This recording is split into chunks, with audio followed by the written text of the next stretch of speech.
Yo, Simon here, another blog from my afternoon kip zone. You gotta have your afternoon kips. You have to have them. You're so tired. You know, you are like a big baby. You've got to sleep in the day, because if you don't, you're wiped out. And there's no real places that you can find comfort. You don't lounge around on your settee. You sit in an orthopedic chair. You can't lounge around on a sofa and have a lie down watching telly, because you just can't do it. Your hips won't allow that to happen. Your surgical team and your surgical guidance says you just can't do it, because you'd blow your hips apart. So you're either in your orthopedic chair, which you can do about 3 hours in, and then that gets like rock hard, and you've got to think, right, fuck this, I'm going to go to bed, I'm going to be horizontal, and then you get a couple of hours sleep. I generally listen to the news. That's my thing, because I miss out on that. So my biggest concerns is the chemotherapy next week, or when it starts, or I'm going to find more news about it, because it's a bit of a grey area for me. I don't know what they're going to do. My cancer in my hip, where they cut all that football-sized tumour out of my hip, well, that's by all accounts completely cancer-free, 100% clear of cancer. My blood cells, everything, 100% free of cancer. But because my cancer grew so rapidly and so aggressively, they want to blast it out. They don't even want to give it a chance to try and start. So they're just going to try and kill it in a wanna.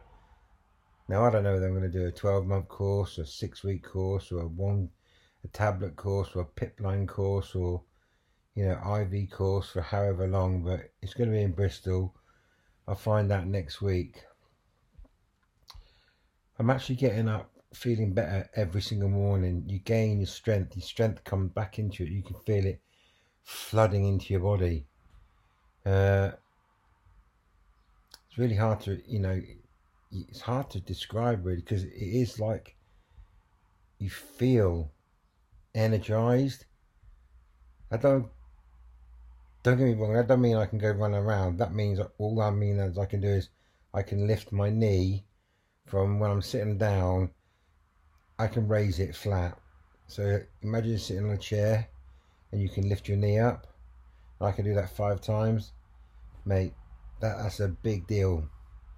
And various other tiny little maneuvers you take for granted, but these are all the maneuvers I'll build on day by day that will try and get me to a strength where I can just fuck them crutches off one day, even though at the moment that's completely unimaginable. So that's where we are.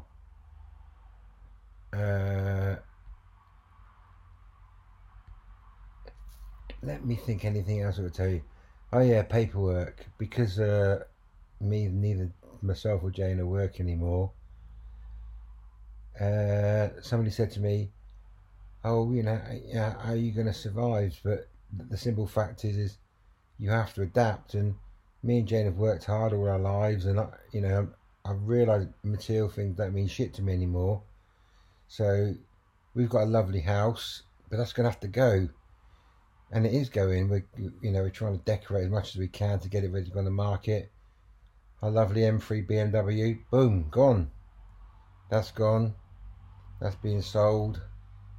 The business, that's on the verge of going. Hopefully Alfie, my apprentice, will buy it. But that's up to him. I wish he would realise the opportunity he's been given.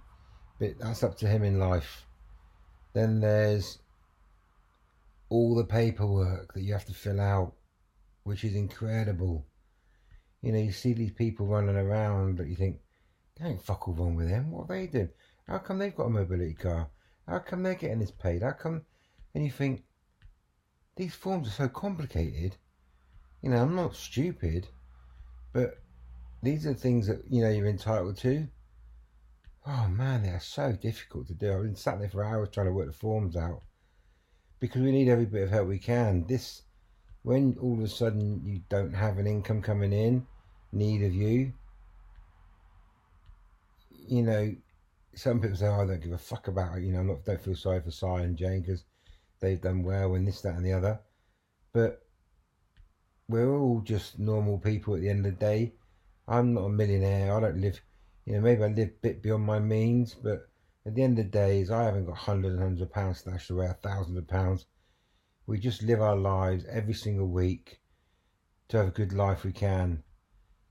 And you soon can get skint pretty fucking fast. So this is why all the things, this is people say, oh, you need to calm down, slow down, think about what you're doing. Well, I'm going to act rather than react. We don't need this house. We need a small house. We don't need that car. We need a functional car. We don't need anything that's going to get in our way to stop me and Jayne having a future we can have together without having the worries about the finances of running your life. I don't give a shit about immaterial things anymore. You know, I love my motorbikes, but let's get something straight. The reason I've got motorbikes sat in my garage is because when my mum died, that's the one thing I wanted to buy with the money she left me. So anyone that can judge me on that can go fuck themselves. And that's it really. So these forms, difficult, hard, grafting, nightmare forms to fill out. We'll fill them out and we'll talk a bit more later on. Cheers, bye.